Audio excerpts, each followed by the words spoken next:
Os mais importantes temas que afetam o cidadão. A discussão de ideias de forma aprofundada.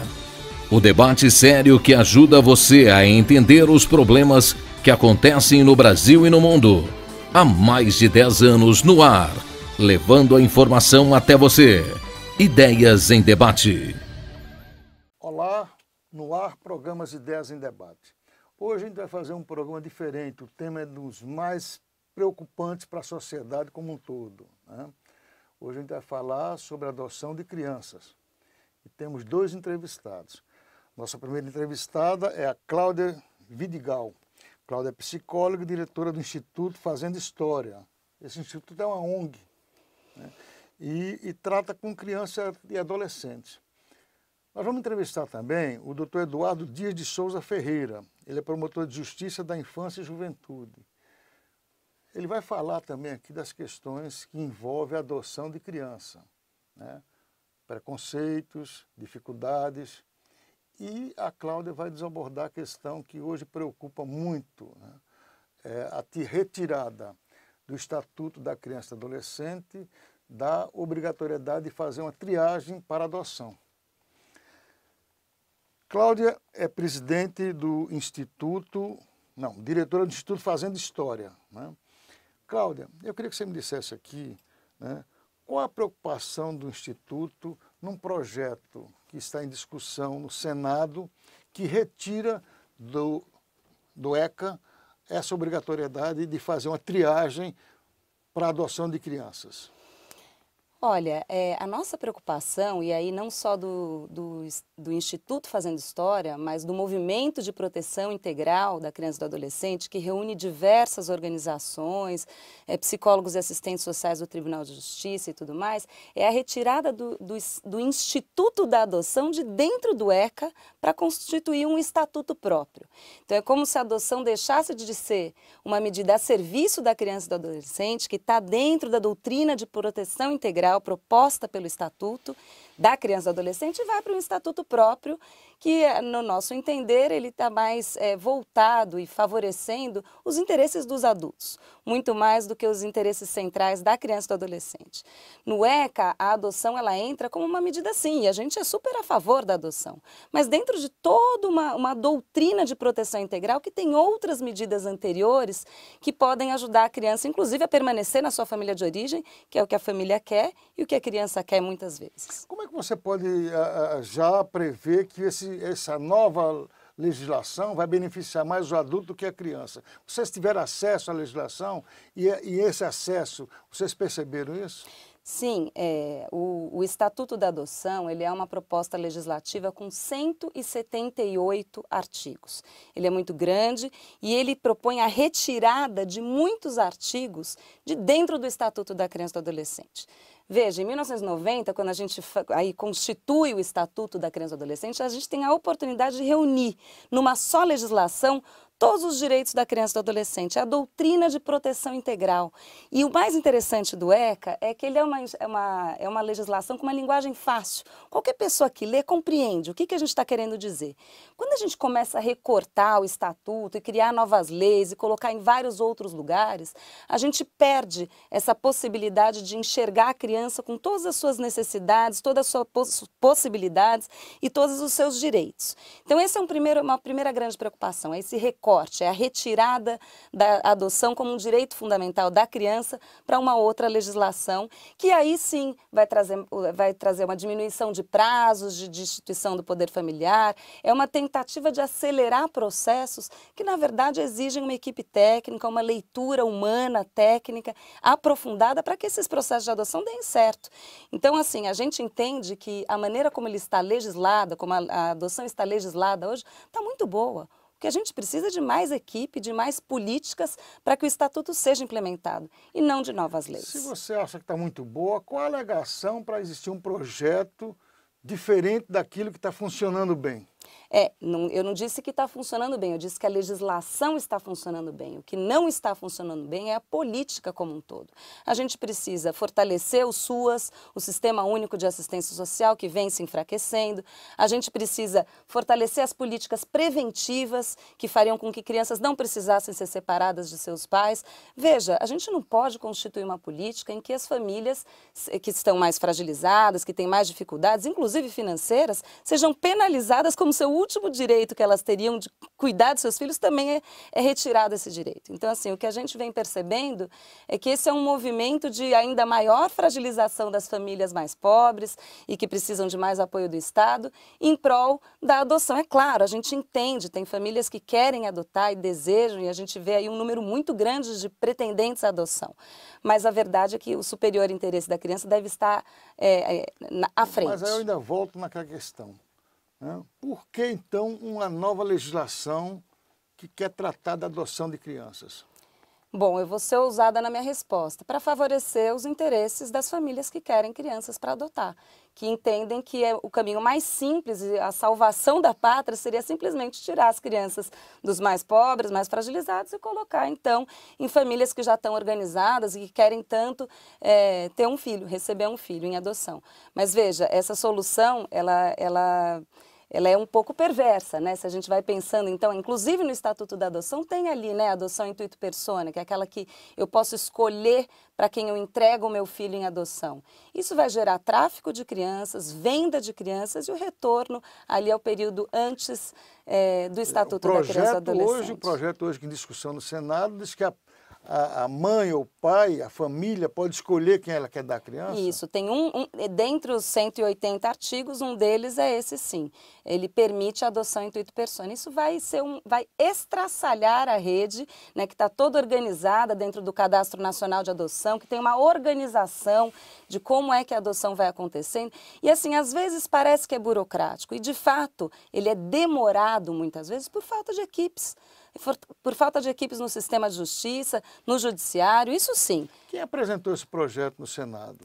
Olha, quem apresentou esse projeto foi o senador Randolph Rodrigues, que é uma pessoa que a gente adora. Eu conheci o senador por vezes pessoalmente e ele acho que estava menos informado sobre os contrapontos desse projeto. O senador recebeu muitas manifestações da sociedade civil, do Ministério Público, da Defensoria, de diversos órgãos, e ele se colocou muito aberto a dialogar, inclusive disse não tem interesse em avançar com esse projeto. O autor do projeto, que é o senador Paulo Paim, também teve esse movimento. Disse, poxa, eu não havia pensado por esse aspecto, quero repensar, e ambos colocaram o projeto aí, eles dizem, né, engavetadinho pelo momento. Quer dizer, o projeto não está tramitando, ele está lá no Senado, mas não está tramitando ainda. Não, ele está parado e eles entenderam a gravidade dos avanços que esse projeto, os retrocessos que esse projeto poderia trazer se avançasse. Vocês têm a preocupação de que mais cedo ou mais tarde pode ser retomada essa discussão sem a participação dos grupos que estão... Exatamente, Mauro. Nós temos uma preocupação grande, a gente sabe que uma das lideranças desse projeto é o IBDFAM, que é o Instituto Brasileiro de Direito da Família, é uma organização forte e que tem muitas articulações ali no Congresso, eles têm ali uma incidência no Congresso e é por isso que a gente entende que toda a população precisa compreender. Nós somos a favor da adoção, mas uma adoção cuidadosa, uma adoção que entre depois de outras medidas que podem assegurar a permanência da criança e adolescente na família. Então a gente precisa ser cuidadoso, porque o desejo de resolver o problema de uma criança pode gerar ainda mais problemas e mais violência contra essas crianças e adolescentes. Hoje nós temos no Brasil, né, uma discussão muito grande que diz respeito à adoção de criança, né? Vocês hoje têm números que possam refletir essa necessidade de famílias que querem adotar e de crianças que estão disponíveis para adoção? Olha, nós temos no Brasil cerca de 43 mil crianças e adolescentes em serviços de acolhimento, dos quais apenas 15%, cerca de 7, 8 mil estão disponíveis para adoção. Então veja, a maioria das crianças que está num serviço de acolhimento tem uma família e muito provavelmente com um trabalho técnico bem feito poderá retornar para a sua família de origem. Esse é um primeiro ponto que precisa ser esclarecido. O segundo ponto é que das crianças disponíveis para adoção, muito poucas estão no perfil dos pretendentes. São poucos bebês. A maioria delas tem mais de 10 anos, 11 anos, 12 anos. É por isso que a gente vê algumas adoções internacionais acontecendo e se pergunta, como assim? Como acontece uma adoção internacional se há famílias pretendentes que ainda não conseguiram adotar aqui? Tem a ver com o perfil. É só quando não se encontra um pretendente no território nacional é que se busca no território internacional. E aí eu sou muito a favor, sim. É claro, sempre guardadas as devidas possibilidades de escuta da criança e do adolescente também sobre o seu desejo. Ele precisa escolher ir morar na Suécia, na Noruega, dizer se é isso que ele quer. Ele tem que poder opinar, e não só frente ao juiz, mas em outros espaços e construindo uma opinião sobre isso. Mas só é encaminhado para uma adoção internacional depois de toda a busca no cadastro nacional. Mas no caso da adoção internacional, qual é a incidência? A adoção internacional visa mais bebês ou já crianças já com a fase sei lá, 5, 6, 7 anos? A adoção internacional ela vai ocorrer para aqueles que não puderam encontrar pretendentes no território nacional. Os bebês, eles ficam aqui. Salvo um caso talvez de microcefalia ou uma criança com deficiência ou um grupo de irmãos muito grande que uma família italiana aceite adotar 6 e um deles é o bebê. Isso é possível ocorrer, ainda que raro, né? A grande maioria das adoções internacionais são das crianças maiores, inclusive hoje em dia maiores de 10 anos, porque vem acontecendo um movimento aqui no território nacional de ampliação também do perfil, né? Os pretendentes que só queriam bebês já dizem não, eu aceito adotar uma criança mais velha um pouquinho, de 3, 4, 5 anos, ainda não é suficiente para alcançar as crianças que nós temos nos serviços de acolhimento disponíveis, mas já estamos avançando. É como a adoção interracial. Há 15 anos atrás, era muito comum a gente ver nos pretendentes o pedido da criança branca, isso cada vez mais vem diminuindo. A gente está avançando. Cláudia, vamos fazer um rápido intervalo, eu vou entrevistar nesse próximo bloco o Dr. Eduardo Dias de Souza Ferreira. Ele vai dar a opinião dele e a opinião também do Ministério Público em relação à questão da adoção de crianças. Você veja que o tema é muito rico e, ao mesmo tempo, muito preocupante, né?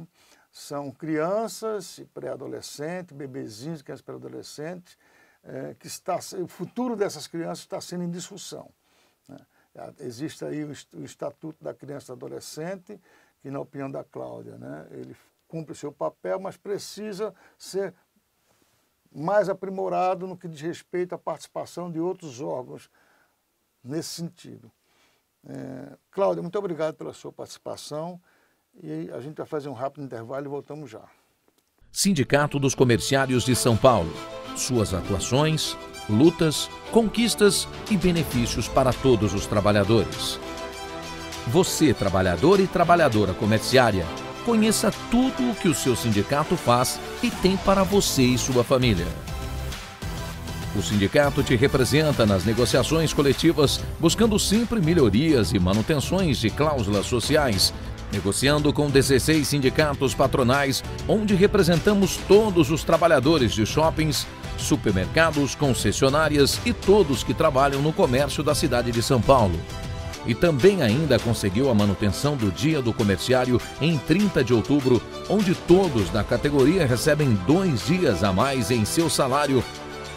Você sabia que o sindicato dispõe de mais de 20 advogados e o ano de 2015 foram atendidas 23 mil pessoas e abertos 2.137 processos trabalhistas, civil e familiar.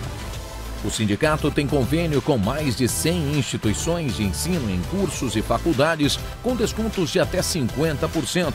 Isso tudo é para você, comerciário. No atendimento ao trabalhador para o benefício da aposentadoria, o sindicato fez 2.000 atendimentos e conseguiu aposentar 228 pessoas totalmente de graça. Essa assessoria é para você. Em questão de saúde, o sindicato é campeão e por isso toma um grande cuidado com os comerciários, tendo um prédio de 8 andares na Vila Clementino, totalmente voltado para a área médica, com equipamentos de última geração, como mamógrafo e densitometria óssea, para todos os comerciários fazerem os exames e prevenir doenças, fazendo mais de 204 mil atendimentos entre ambulatório médico, sedes, subsedes e ainda você, comerciário, conta com uma farmácia no ambulatório para retirar seu remédio se lá estiver totalmente de graça. Nossa área de lazer é completa, tanto na praia ou no clube de campo, com total infraestrutura para você e sua família. No clube de campo temos piscinas, pedalinhos, quadras de futsal, campo de futebol, chalés para você e sua família.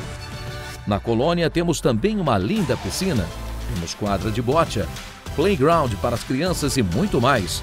Uma ótima estrutura de hotelaria para você ter dias de tranquilidade e alegria com seus familiares. O sindicato também atua diretamente defendendo os seus direitos quando o patrão não respeita você. O sindicato se manifesta por você, lutando pela manutenção de serviços nos postos de trabalho, direitos e leis conquistadas por todos nós comerciários. Este é o seu sindicato, agindo, lutando e buscando a cada dia melhorias para todos os comerciários de São Paulo. Estamos de volta com o programa Ideias em Debate, né? Como eu te falei na abertura do programa, o tema é um tema dos mais complexos, porque é um tema que envolve a adoção de crianças e adolescentes. No primeiro bloco nós ouvimos a Cláudia Vidal.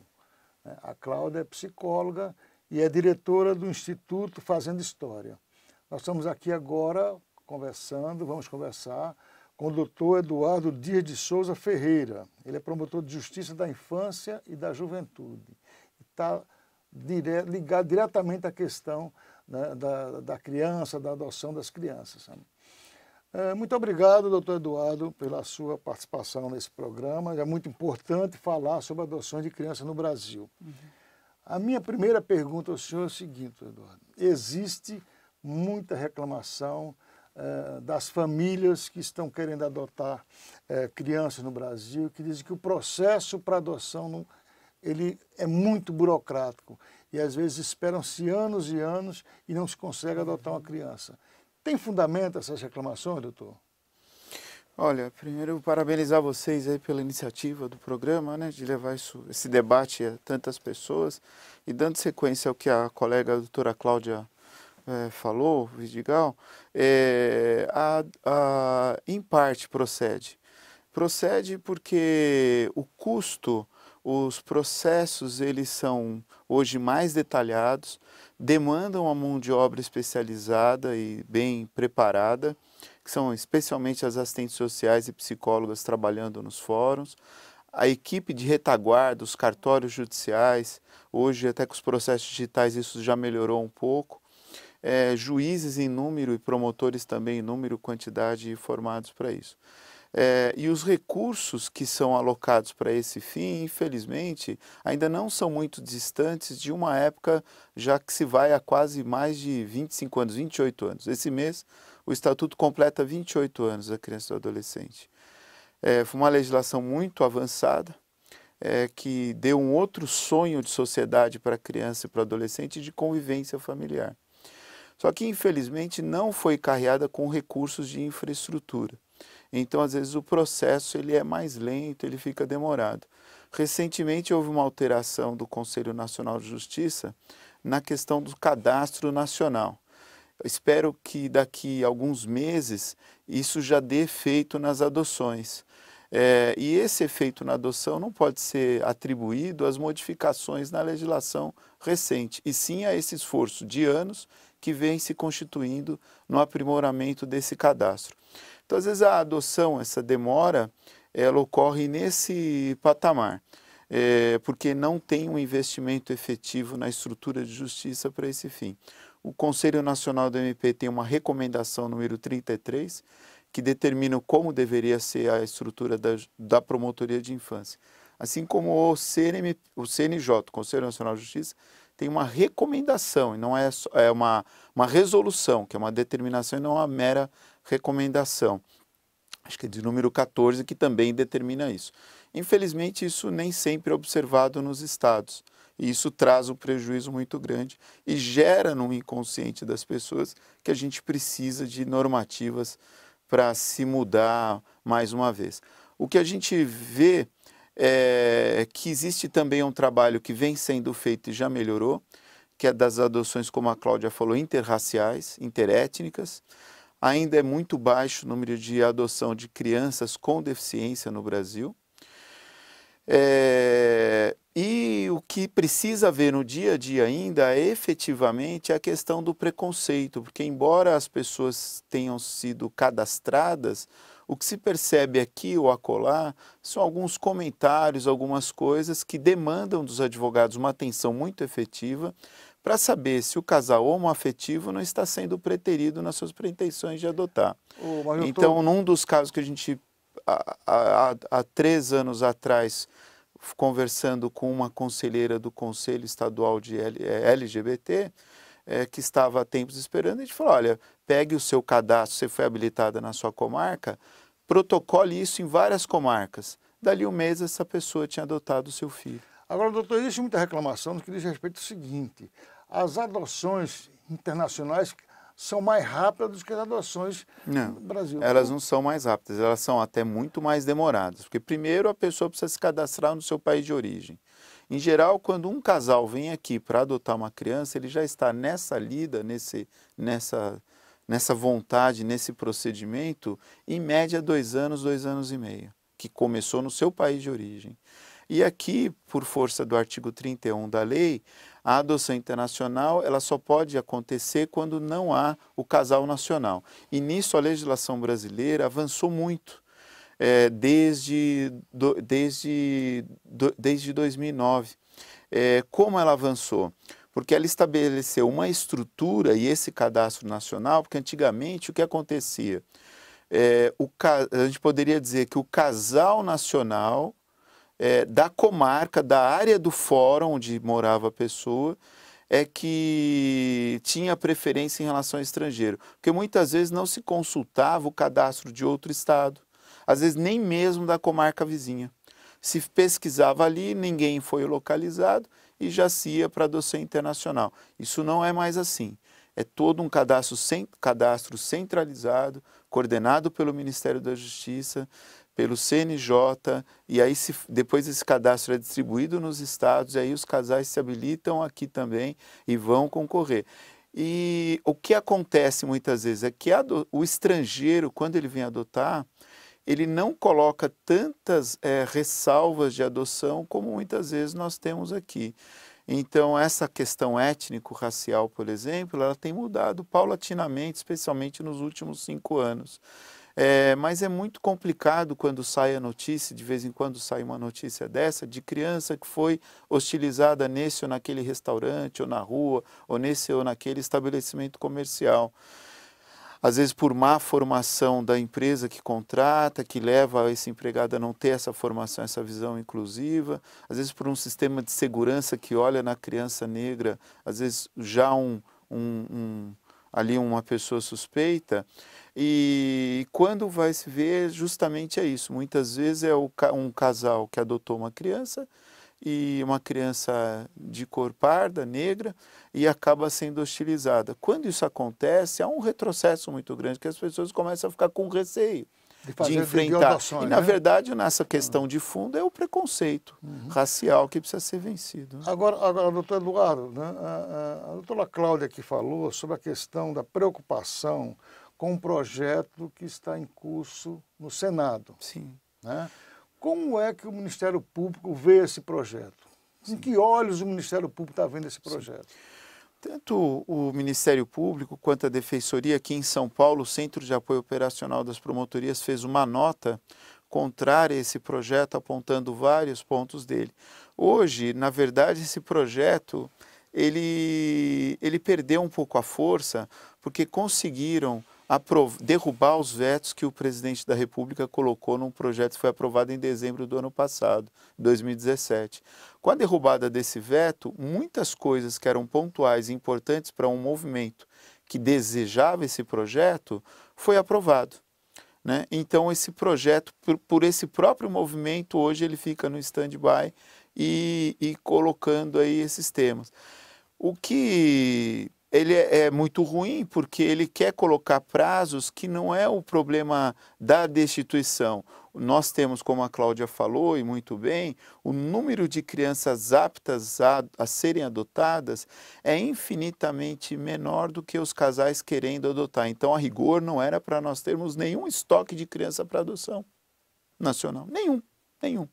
O que falta, o que faltava e o que está entrando em vigor é a sincronização desses cadastros, usando aí os algoritmos, os computadores, fazendo um primeiro filtro e depois as pessoas nos fóruns, nos cartórios, fazendo aí a segunda, terceira checagem para ajustar, porque às vezes na informática os cadastros são colocados e pode ter esses desencontros.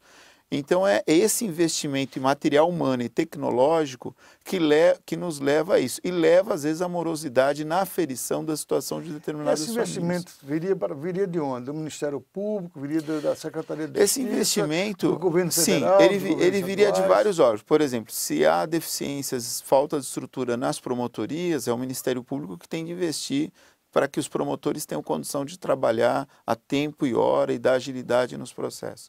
Se falta agilidade nos cartórios judiciais, é o Poder Judiciário que tem de investir.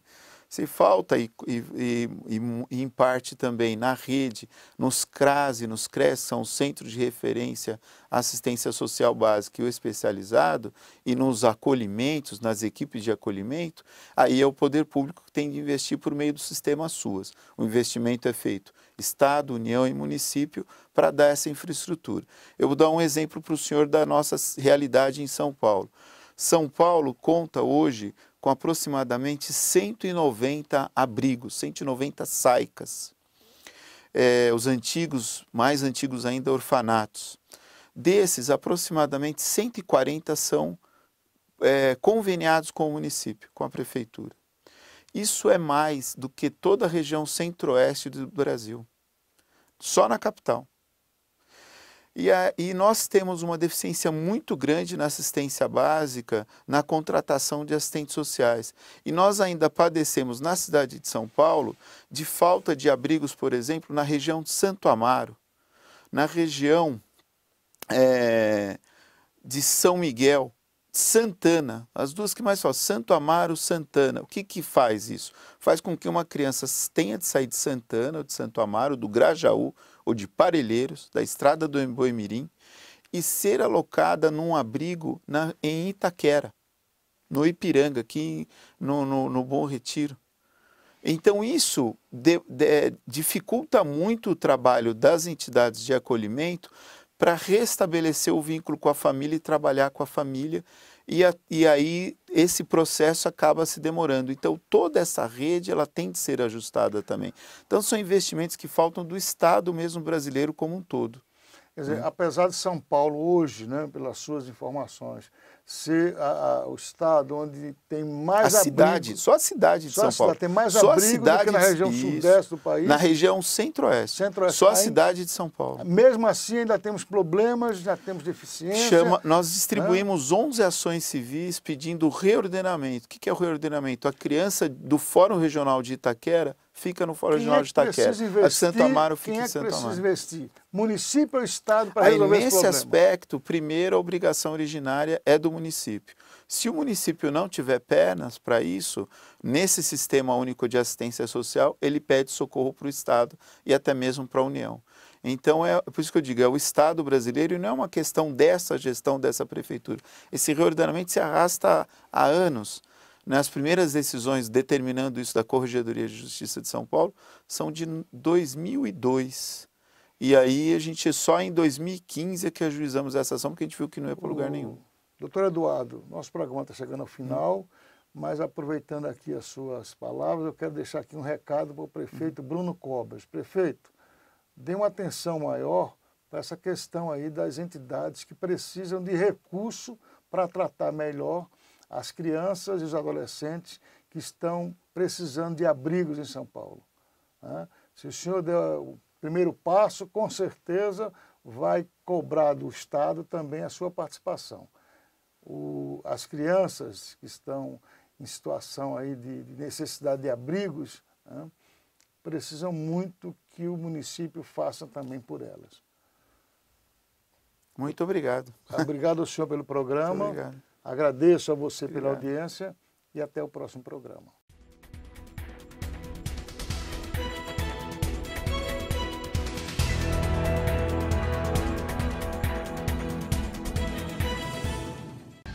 Os mais importantes temas que afetam o cidadão.